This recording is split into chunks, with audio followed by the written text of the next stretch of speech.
Hello, नमस्ते। अभिनव ने अपने चेहरे पर मुस्कान लाते हुए कहा। वो भले ही कितना भी थका हुआ था, लेकिन वो इन लोगों को पता नहीं चलने देना चाहता था कि वो क्या करके आया है।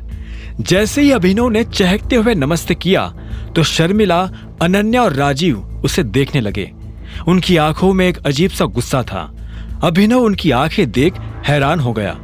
अभिनव को यह तो नहीं लग रहा था कि वो लोग मुस्कुराते हुए उसका स्वागत करेंगे, लेकिन आज जिस तरह का गुस्सा उनकी आंखों में नजर आ रहा था, उसे देखकर अभिनव को कुछ अजीब लग रहा था। मैंने कहा नमस्ते एंड हेलो अनन्या। अभिनव ने दोबारा मुस्कुराने की कोशिश करते हुए कहा, पर यह सुनते ही उन तीनों का गुस्सा और ज्यादा बढ़ चुका था। शर्मिला ने उबलते हुए कहा, क्या सही टाइम पर आए हो? अभिनव ने यह सुनते ही अनन्या को देखा। वो ये पता करने की कोशिश कर रहा था कि वहां क्या हो रहा है, लेकिन अनन्या ने भी एक गहरी सांस ली और अभिनव से नजर फेर ली। अभिनव से रहा नहीं गया तो उसने पूछा, क्या मैंने कुछ गलत किया है? राजीव ने उसे एक पल को देखा और फिर टेबल पर रखा अपना फोन उठाया, उसमें कुछ खोला और आखिर में स्क्रीन अभिनव की तरफ घुमा दी। अभिनव पास आया और उसने राजीव से फोन ले लिया। फिर उसने स्क्रीन पर जो देखा उसे देख उसकी आंखें फटी की फटी रह गई। स्क्रीन पर एक वीडियो चल रहा था जिसमें अभिनव उस लड़के को होटल के अंदर बुरी तरह से पीट रहा था। अभिनव को यह देखते ही अंदर से बुरा लगा। अब उसे समझ आ गया था कि वो सभी अभिनव से खार खाकर क्यों बैठे थे। उसने कहा, जो कुछ भी हुआ उसके बारे में मैं समझा सकता हूँ। इतने में शर्मिला ने उसकी बात बीच में काटते हुए कहा, क्या समझाओगे? कि तुम अपने खाने का बिल भी नहीं चुका पाए और इस चीज से बचने के लिए तुमने इस बेचारे के साथ मारपीट की?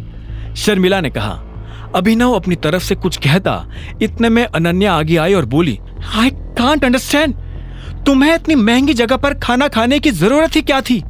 तुम तो घर से ये कहकर निकले थे ना कि तुम जॉब के लिए जा रहे हो। फिर अभिनव फंस गया। उसने वीडियो को दोबारा देखा।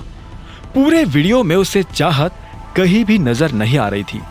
ये देख अभिनव की जान में जान आ गई। अगर उन लोगों को पता चलता कि अभिनव चाहत के साथ था तो उसके लिए जवाब देना और भी भारी हो जाता।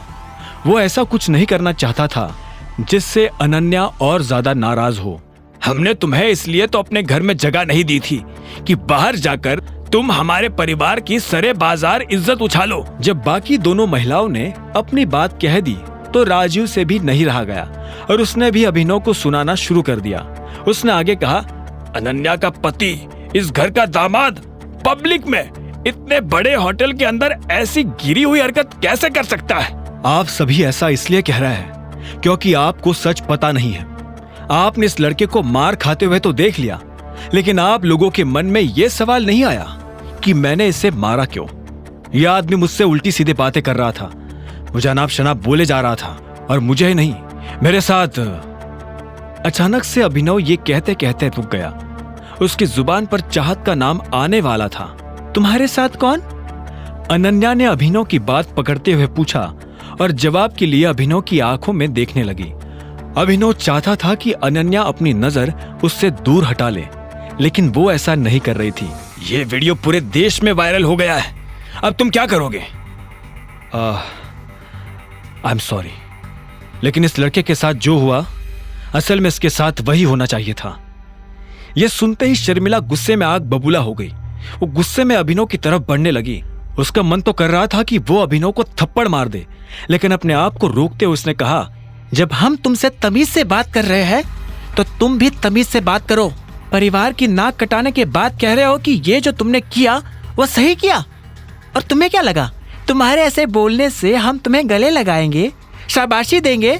ना तुम्हारे पास कोई नौकरी है, ना तुम इस परिवार की मदद करना चाहते हो, तो कम से कम भगवान के लिए ऐसा कुछ तो मत करो जिससे इस परिवार को नीचा देखना पड़े।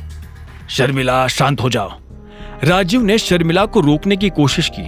अनन्या की शादी अगर किसी से होनी चाहिए तो वो है चिराग, सिर्फ चिराग। यह सुनती ही अनन्या की आंखें फटी की फटी रह गई। उसने शर्मिला को देखा और बोली, मम्मा, मैं चिराग से शादी करने के लिए कब एग्री हुई? तुम्हारे एग्री होने की मुझे जरूरत भी नहीं है।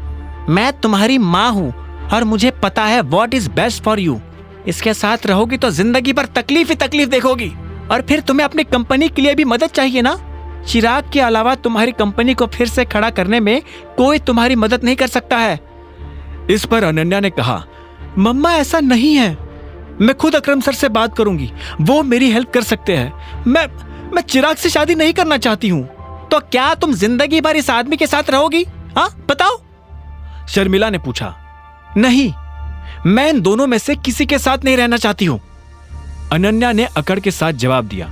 आगे की कहानी जानने के लिए देखें अगला एपिसोड सिर्फ पॉकेट एफएम के यूट्यूब चैनल पर, और द रिटर्न ऑफ टाइगर के सारे एपिसोड्स को सुनने के लिए डिस्क्रिप्शन में दी लिंक से डाउनलोड करें पॉकेट एफएम ऐप।